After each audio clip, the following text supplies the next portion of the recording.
Hi guys! Get dressed with me for our first day here in Bangkok. So today, pupunta tayo ng mga tourist spots, other food places na mga sikat dito. So pupuntahan natin yan.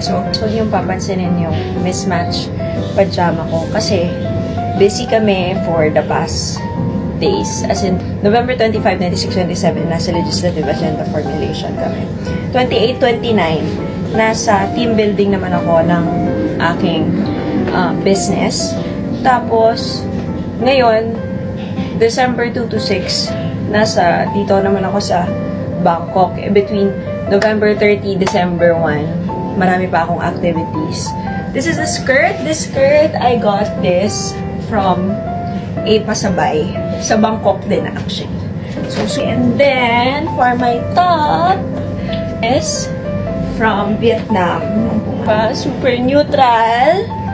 And for the shoes, I might wear my Puma Speed Cut for a pop of color. Okay, so this is the final fit. And I'm gonna use my APC bag. So nice! Etong APC, I'm not sure if ako lang, pero I think problem niya yung ganito. May nakita akong influencer na problem niya rin na pala nagbabalat to. Pero okay lang, bahala na. Ganyan ko na lang. Thanks guys! See you!